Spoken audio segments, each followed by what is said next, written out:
Well, it's well established at this point that the left believes every single person on earth has the moral right to enter this country, legally or not. But the most avant-garde liberals are finding a new right for illegal aliens, the right to have an abortion at taxpayer expense. Kristen Hawkins is president for Students for Life of America. She wrote a piece about this phenomenon for The Federalist, and she joins us tonight. Kristen, thanks for going on. Thanks for having me, Tucker. So this is one of those stories, it's kind of hard to believe it's true, but you fill in the blanks. Liberals are arguing that U.S. taxpayers somehow have an obligation to fund abortions for illegal aliens. True? That's right. This young girl entered our country illegally. She's from Central America. She informed the government once she was apprehended that she was pregnant and that she wanted to have an abortion. Not surprisingly, the ACLU seized this opportunity, along with their abortion allies, to mandate that taxpayers facilitate her abortion. And this is it's a shocking case because it shows you just how far the ACLU, their friends at Planned Parenthood, and the abortion industry want to take their extremist abortion agenda. They want to use this girl.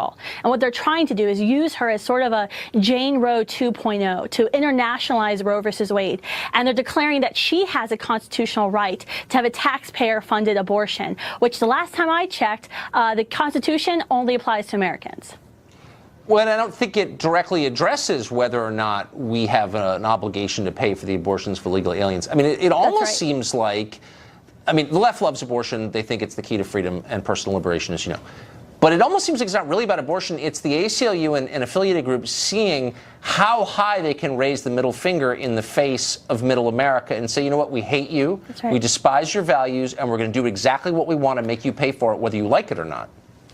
That's right. And this is something that goes against the majority of Americans with their wishes. Majority of Americans are against taxpayer-funded abortions. And now they're just doing this again. And, you know, what they actually tried to use this girl's case to add onto their additional lawsuit that they're already trying to stop Catholic Charities, which is one of the largest charities in our country, from receiving federal grants to help refugees and immigrants. So this is just their anti-life, their anti-faith agenda coming out in full force. And that's what we're seeing. And that's why, really, it's so important that we have President Trump there in D.C. We have a pro-life administration, a pro-life HHS, because they're the ones trying to protect this young girl from the ACLU, from Planned Parenthood, who are just simply using her as Jane Roe 2.0. Boy, I mean, you wouldn't even, I mean, I am pro-life, but you wouldn't have to be in order to find this appalling. The idea that, I mean, so if some federal judge decides, in fact, the Constitution's been hiding this obligation for 225 years, would this mean that U.S. taxpayers have an obligation to fund the abortion of like anybody from around the world who comes here for one?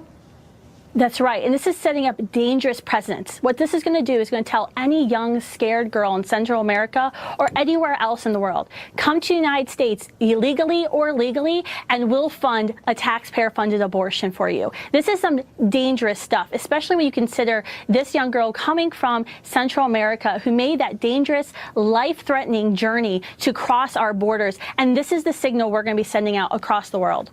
Yeah. See, this is why Trump's going to win again. Because no matter how flawed he is, normal people look at the alternative and say, you know what? You scare me because you're nuts, actually, and you're haters. That's right. They're extremists. Now, that's for sure.